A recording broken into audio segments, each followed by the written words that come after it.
Okay, so I've finished reading a book over the weekend that may be the most underexposed aspect of American espionage and politics in the history of this country.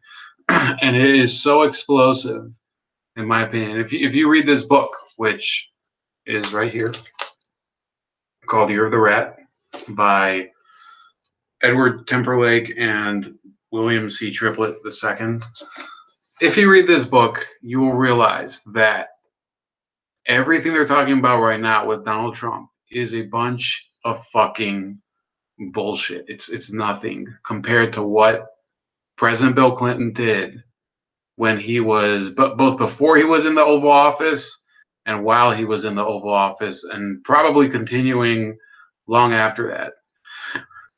So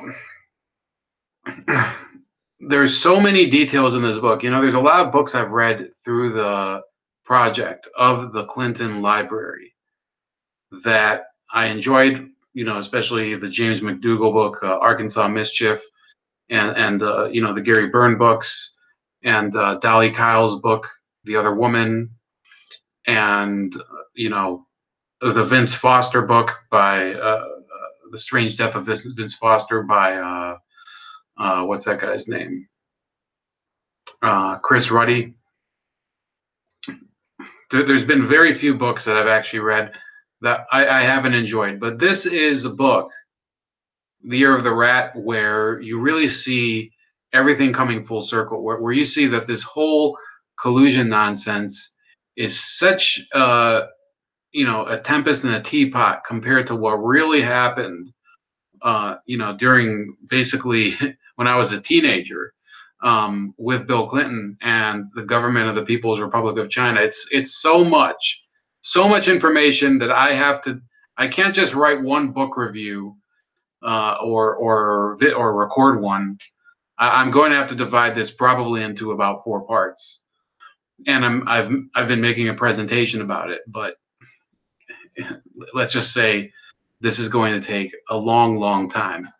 So I'll turn your attention to the screen. Okay, we're going to share this. There's a reason I'm not doing this live, because otherwise there's so much going on that there's no point in me taking questions or anything. We'll do one day. Okay, I want you guys to watch these presentations. Hopefully you buy the book, by the way. It's not a light reading book. You kind of have to pay attention to details, but try to learn as much as you can about what happened, because it's a matter of public record. It's not as if these are some rumors of somebody, like what happened with Lewinsky, that by chance it came out that he was having an affair with her because of forensic evidence. This is stuff that happened, that really happened, and it was examined by House and Senate committees, and they did nothing. And thanks to our cowardly politicians of both parties, we continue to have in the corridors of power people who cooperated in order to betray this country and make China great again. Not that they don't have a right to do it, but we shouldn't help them doing it. So without further ado, Year of the Rat by Ed Timberlake and William C. Triplett, Part 1. So let's start at the beginning. Now, we can call the beginning 1993, when Bill Clinton came to power. There are some events that are going to come into play here that they precede that, and we'll get to those, and we'll have to keep coming back to them throughout the book and throughout the different parts of this video series. The China-USA strategic relations in 1993. Now, let's go blow by blow, okay? Whoops. That sucks. The USSR's disintegration left China, the People's Republic of China, as the second greatest military power in the world. They had 70 to 80 nuclear warheads as their primary deterrent to any foreign adversary. Now that's not a massive nuclear weapons reserve, as some would think, but yeah, China was a nuclear power. They were very, adamant that they would be able to stand on their own 2 feet, as opposed to being, just dependent on Russia. So that was the situation back then. Hold on, this is embarrassing, but I'm fixing a typo here. You can tell I don't give a lot of presentations, but you know what? What are you gonna do? Um, I think people should really learn about this, because we're going to be going through some stuff that will be almost unbelievable. Okay, so back to the slides. So in 1993, who was the leader of China? Jiang Zemin, who was he'd come to power after the Tiananmen Square uprising, and he replaced Deng Xiaoping as paramount leader. Paramount leader means that he did have an official capacity, but in China, it's not always known from your title whether you're the top leader or not. Mao Zedong was, for many years, he was the chairman of the Communist Party, but there was conjecture as to how much power he had compared to some of the other people like Liu Shaoqi and what's that other guy's name? Zhao Enlai, his foreign minister. So, eventually, he bullied them all out and he seized complete power. So in 1989, there was the Tiananmen Square massacre, and as a result, Jiang Zemin was brought in and placed at the top. And China had lost a lot of prestige due to the Tiananmen Square uprising of 1989.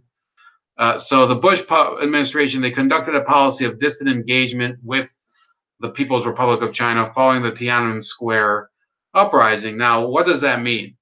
That's kind of, to some degree, that's important here. Okay? It means that, no, America didn't break off relations with China under President Bush Sr. Because of Tiananmen Square, but they did kind of back off a bit. Certain deals that were done between the U.S. and China, President or Governor Clinton used in the 1992 elections to attack the Bush administration and say, well, we're going to get tougher on China. We're going to really keep them accountable for their human rights abuses. And actually, this is mentioned in the book, that Al Gore attacked the Bush administration for coddling China by granting some waivers on sales of technology. And this would be very ironic, in the next sequence of events. Okay, so let's keep it rolling. Okay. So Clinton and Gore and China relations, they stemmed from very deep roots here. So we have, in 1977, Mokhtar and James Riady met Bill Clinton through the banker Jackson Stevens. Jackson Stevens is a well-known member of a banking family in Arkansas, and he introduced them. And the Riadys bankrolled the Clinton campaigns basically from that day forward. Now, it's not as if all of those actions were illegal. Campaign finance was somewhat less legally defined back then, even though it's always been dirty. So this was mentioned on page 9.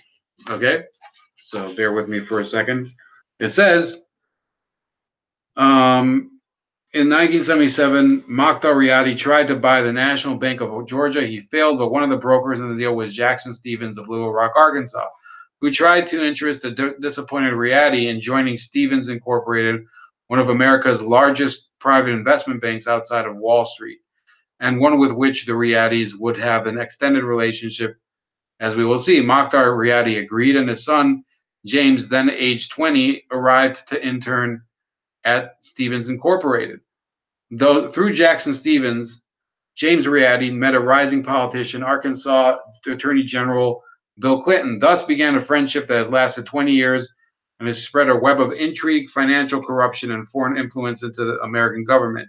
In early 1984, James Riady and Jackson Stevens became co-owners of Arkansas's largest bank, the Worthing Bank. James was installed as the bank's chief operating officer, and a whole team of ethnic Chinese from Indonesia came to work in Little Rock. So it goes on through here to, and this entire section to talk about how the Riadis actually didn't gain much money from their investment in Stevens' group. What they were doing was they were basically using this branch of their worldwide empire in order to get influence within the U.S. government. In fact, in that same section, it talks about how they lost a lot of money through this bank. It was basically a bank that was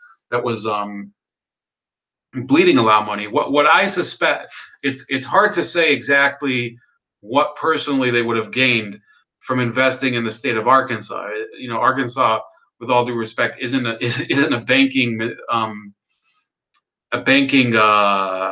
epicenter of the world. So what they were really doing was they were greasing the skids basically for two reasons. They wanted to be able to not have regulatory burdens in their other dealings, and they also wanted to help gain access for the Chinese government within the corridors of U.S. government power. So then in 1988, what happens? Michael Dukakis runs for president, loses, gets basically destroyed, and following his defeat, Al Gore formed an alliance with Chinese-American campaign bundler Maria Casilla of Xi Lai Temple in Los Angeles. And what she would do, and this is recounted throughout the book, we might have to get to some of that other stuff in later sections. She helped bundle a lot of money through the temple into the hands of these Al Gore and eventually Bill Clinton. Al Gore was going to run for president in 1992. He lost in the primary. Okay, and basically, the Xias were a conduit for that money. Maria Xia and the Xi Lai Temple in Los Angeles, they were a conduit for a lot of that money. And eventually, some of these nuns at the temple were indicted for their role in these fundraisers. And Al Gore had to have this embarrassing episode where he denied that he knew it was a fundraiser. Let me see if I can get that. There's actually this funny headline here. It says, let me show it to you so you could chuckle a bit too, have a little light humor at this situation. Well, would you look at that? It's nuns on the run. 2 Buddhist nuns were indicted Wednesday for failing to appear as government witnesses at last month's trial, in which Democratic Party fundraiser Maria Xia was convicted for arranging more than $100,000 in illegal donations during the 1996 presidential campaign. Your eyes aren't deceiving you.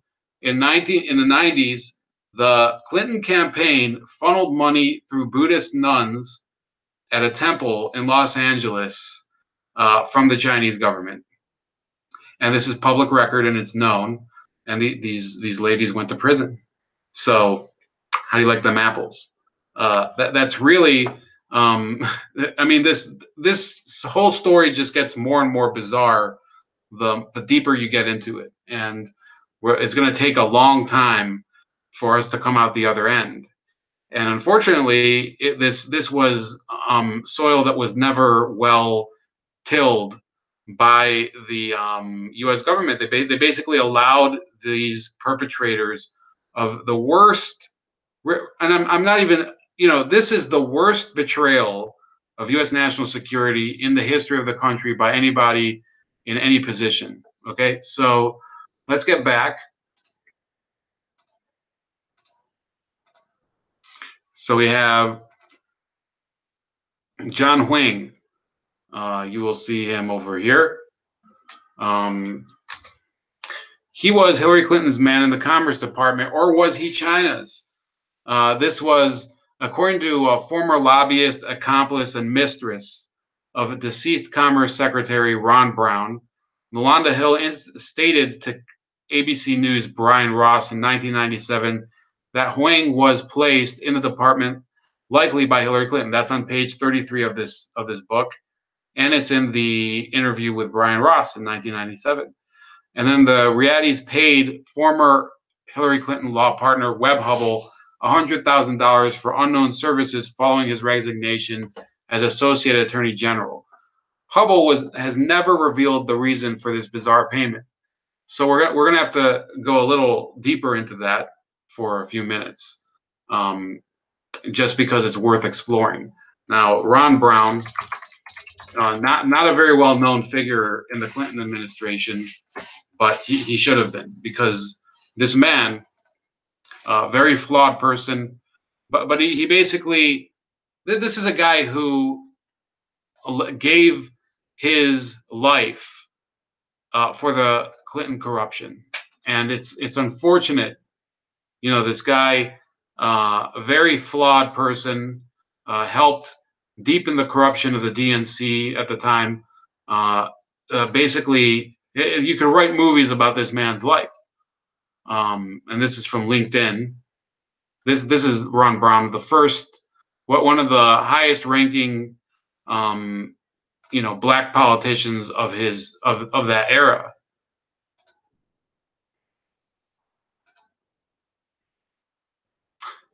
But in any case, this book doesn't really explore that much. I did go into the Ron Brown story a bit for this book, which is Ron Brown's Body, also an excellent book by James Cashel. But Yolanda Hill said that essentially John Huang was placed there at the Commerce Department by the Riadis and Hillary Clinton. He wasn't there in order to serve the Commerce Department. He was there in order to serve the interests of the Clintons and of the Clintons' donors, which were the Riadis. Now let's go a little into the Webb Hubbell connection. Now, Webb Hubbell was Associate Attorney General. I read his account called Friends in High Places. Okay, I do have a book review up for that if you want to look at it. It's not a book that really reveals anything groundbreaking. It's kind of a book that papers over his many crimes, and it's kind of like him saying, "Oh, it's my fault. The Clintons didn't do shit. I was just a real idiot." That's basically the way his book goes.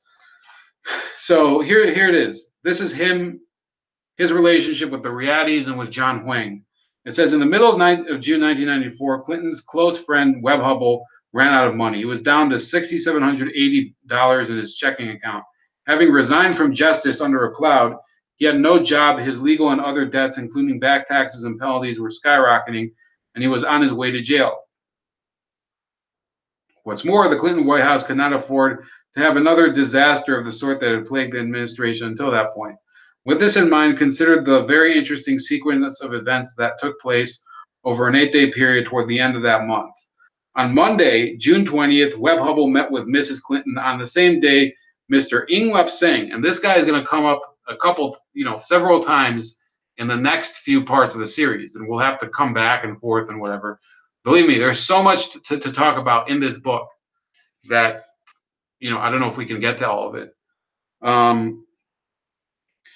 So Inglap Singh, financial backer of Clinton crony Charlie Tree, another guy kind of like John Huang, but with a slightly different connection to the Clintons, about whom we'll learn much more later, quietly arrived in the United States from Macau carrying $175,000 in cash. Okay, Macau, if for those of you that don't know, was like Hong Kong. It was a foreign possession within China. It was possessed by the Portuguese as opposed to Hong Kong, which was possessed by the British. And it was kind of like this backwater underworld, casino royale type territory. And literally, it was casinos were the lifeblood of that city. On Tuesday, June 21st, so that's the day after, James Riadi and John Huang visited Mark Middleton, an aide to the chief of staff and a special assistant to the president, at the White House. In the evening, Huang attended a business leaders reception with the president on the south lawn of the White House on Wednesday, June 22nd. So this is the third day. Ng and Charlie Tree had lunch with Middleton at the White House. Riyadi and Huang made their second visit to Middleton at the White House. That evening, Tree and Ng were honored guests at the head table with President Clinton during the presidential gala fundraiser staged at Washington's Hilton Hotel. So you see these characters who will become basically exposed as Chinese agents throughout this book. Uh, it's not like this bullshit story of the Trump campaign that his son met this lawyer in a hotel and whatever, and that this was him. President Clinton met these people. It wasn't his son, the son that's alleged to be his, which that's a different story. Um, this is him. He met these people at a fundraiser, getting money from them. Is that not collusion? On Thursday, June 23rd, Riyadi met Hubble twice for breakfast and lunch. Riyadi returned for a third time to the White House, and Wang made two visits on the same day. In the afternoon, James Riyadi and John Huang visited United States Export-Import Bank Commissioner Maria Haley, an old friend from Arkansas. At the time, the bank was considering supporting a Lippo joint venture energy project in China with New Orleans-based Entergy. On Friday, June 24th, Riyadi and Huang visited the White House twice, once to meet with Middleton and once to meet with then Assistant to the President for Economic Policy, now Treasury Secretary Robert Rubin. Robert Rubin, by the way, is still a Clinton crony, and he still goes to the media all the time and talks about how the country would be better off under the Clintons. So this isn't some small fry in the Clinton administration. This isn't like George Papadopoulos, that dude that nobody has heard anything about him except that he may have colluded with Russia. This was the Treasury Secretary. Eventually became the Treasury Secretary. Now, back at the time, he was on the Economic Policy Advisory Board. On Saturday, June 25th, Riyadi and Huang attended the president's weekly radio address in the Oval Office. White House photographers recorded the event on videotape. At the beginning of the tape, Riyadi and Huang are shown standing in a corner. After the address, they appear again, but Riyadi has changed clothes, leading to speculation that he may have been an overnight guest of the president.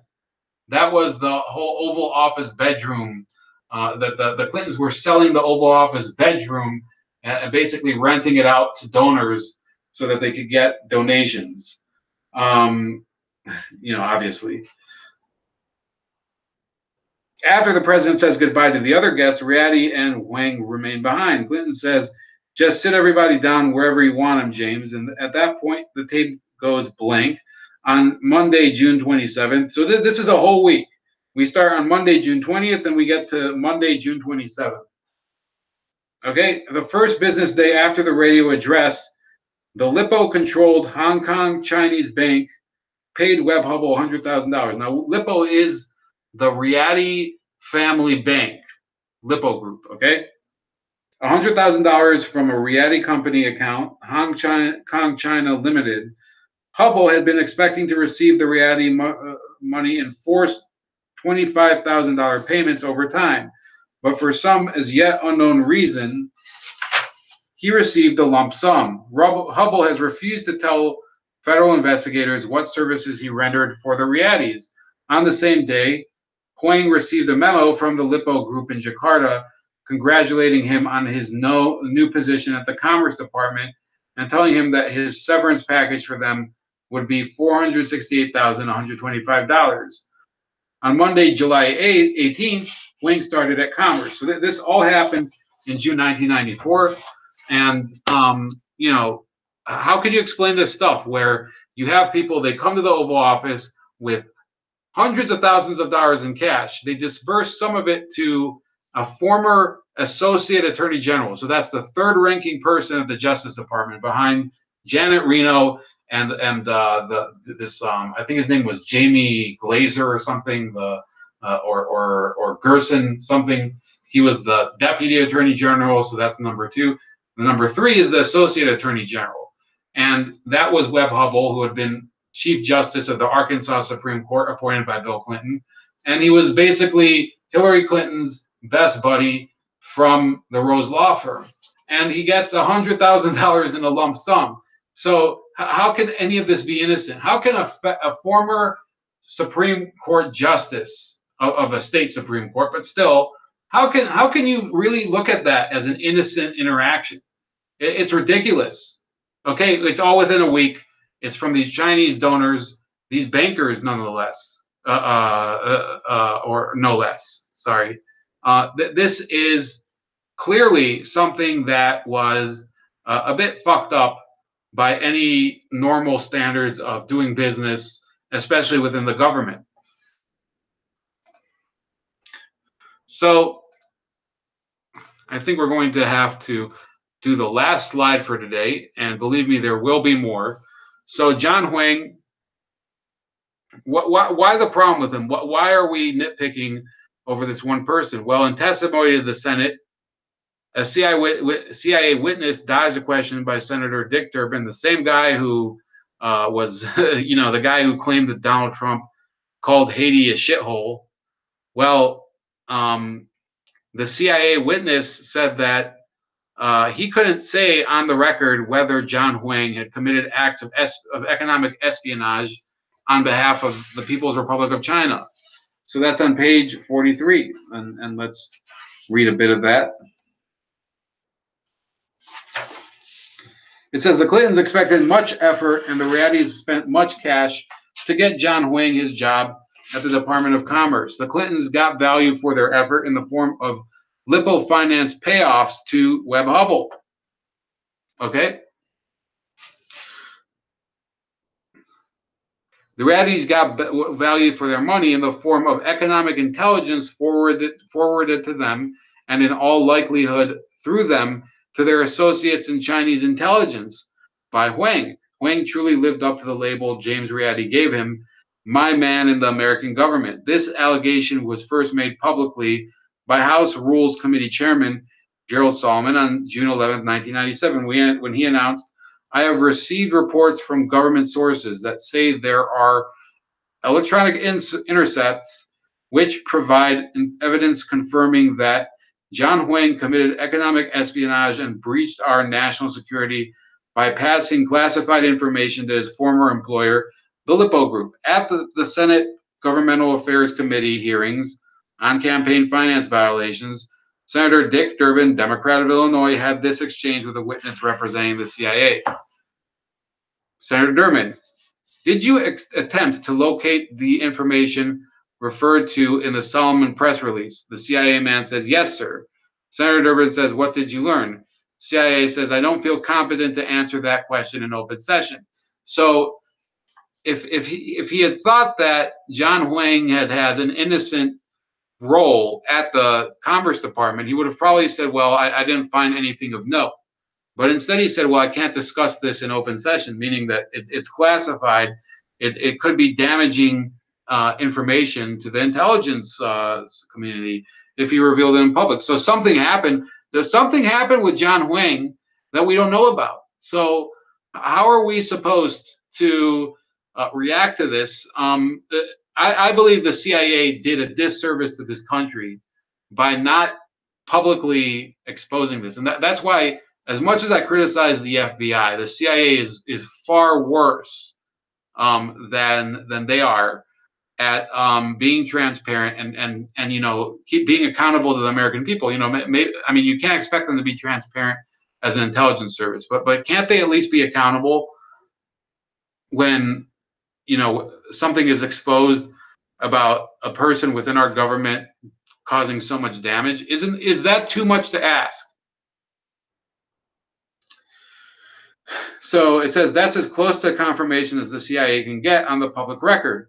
If the agency had nothing to substantiate Solomon's claim, it could have said so without jeopardizing classified information because there would have been none at risk. But if it did have secret confirmation of John Huang's espionage, it could not reveal this information in public for fear the agency would jeopardize its sources and methods, such as the electronic intercepts to which Solomon had alluded. Did Huang collect and disseminate American economic and political information to the Riadis and their Chinese associates? The answer to that may be found in his career as an American government official at the Commerce Department. So that's kind of where we're going to pick up. Just a second. Let me see if I have. Yeah, that's the end of it. So, I do have a couple more tidbits here. Huang lied to the Wall Street Journal in 1996 by claiming he did not have any connection to Indonesian and Chinese matters at Commerce. So it says just before the 1996 election, the Wall Street Journal asked Huang if he had anything to do with Indonesia. Let me just put the screen up. While he was a Commerce Department official, he answered, since it would be an obvious conflict of interest to work on such matters, Lippo having been my former employer, I scrupulously avoided any contact with any Commerce Department matters involving Lippo. Before the 1996 election, Commerce Department officials also told Time magazine Huang disqualified himself from any matters involving Indonesia because of his work for Lippo. Fortunately for Huang and the Commerce officials, lying to the press is not yet a federal crime. For from day one of his Commerce career, Huang not only dove headfirst into matters related to Indonesia, but he also seems to have spent the bulk of his time dealing exclusively with matters of vital interest to his former employers. Lippo Group and Lippo Bank have relations around the world, but they are most active in Greater China and in Southeast Asia, the area under the jurisdiction of Deputy Assistant Secretary Nancy Lynn Patton, a Clinton political appointee. Although Huang had worldwide responsibilities, on his first day at Commerce, he had 2 meetings with Ms. Patton and not a single one with anyone from another region. That set the pattern for his entire time at Commerce. In his first 2 weeks at Commerce, for example, Huang held at least 7 meetings with Patton, 14 specifically identified Asia meetings with various Commerce officials, 1 lunch with Webb Hubble, 1 2-hour meeting at the White House, 2 White House evening receptions, one of which was labeled DNC meeting, and 1 Asia strategy meeting with Meissner. That's Charles Meissner, the Deputy Commerce Secretary. So basically, he lied to 2 magazines. Him and other Commerce Department officials lied to the Wall Street Journal and Time magazine by claiming, oh, he didn't really deal with Indonesia, the Department of Commerce. Well, in reality, he dealt with both Indonesia and China almost exclusively. So it's a complete lie. And then on page 50, okay, this is another important tidbit. It says at least 3 of the documents that the CIA showed to Huang had a special marking mem dissem, or I guess dissemination memo. I think it means. The significance of this marking, according to the CIA, is that unauthorized disclosure of the information contained in a mem dissem could result in the death of an asset. In other words, if the information leaked, the source of the information could be killed in retribution. The CIA surely does not exaggerate when it refers to these sources as extremely sensitive. Now, I'm not sure. I mean, they might have actually, taken the CIA's word a little more at face value than they should. I think the CIA lies all the time, but that's not my problem. The problem is for the Clintons, because the Clintons were in charge of the CIA at the time, and the CIA's responsibility was to keep intelligence information from out of the hands of foreign governments that would seek to harm the United States or its assets in the intelligence community. And what this seems to indicate is that through John Huang and his relationship with the Stevens Group and with the Lippos, the Chinese government was able to gain access to confidential information, classified information within the Commerce Department that was of intelligence value, and possibly even rid themselves of certain Chinese spies for the United States. So I'm going to leave you with that today. Okay. Now I want you guys to process this, because this is a little appetizer. We're going to keep going down this rabbit hole. Look, there's nothing we can do about what's in this book now because it's been 20 years. I don't think you can prosecute the Clintons for it, but we can at least discuss it.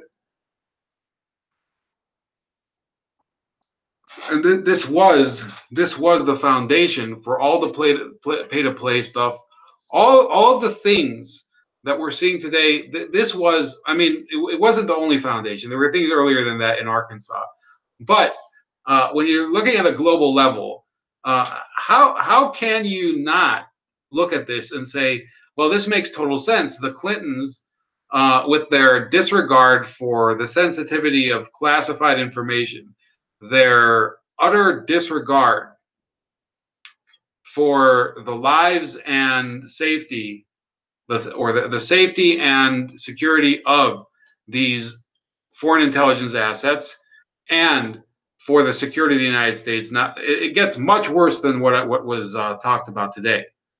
But don't you think that a pattern has been set? Okay, regardless of what I'm going to reveal in the next couple parts, doesn't it seem that fits the pattern of what we saw with Benghazi, what we saw with Hillary Clinton and her her emails, leaks of classified information, Cablegate? People don't remember Cablegate when WikiLeaks leaked all those confidential State Department cables. Well, Clinton really didn't do anything about it.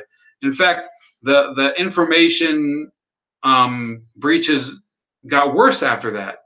How is it that she didn't learn her lesson? How many times does this idiot, Hillary Clinton, and her husband, who's complicit in all of that, how many times do they have to screw this country over by revealing through their idiocy or their lack of, or their hubris, their arrogance, they're never going to catch us, and then important information gets leaked to countries that may not have the best interests of our country in mind, including Russia, by the way, including China, including North Korea, including any number of these states, whether it's Germany or Israel or the UK. I'm saying any country that gets this information that could be embarrassing to this country, they get an advantage over you, and it's a problem. Okay, it's a problem. Even countries that you consider friendly. I'm just saying.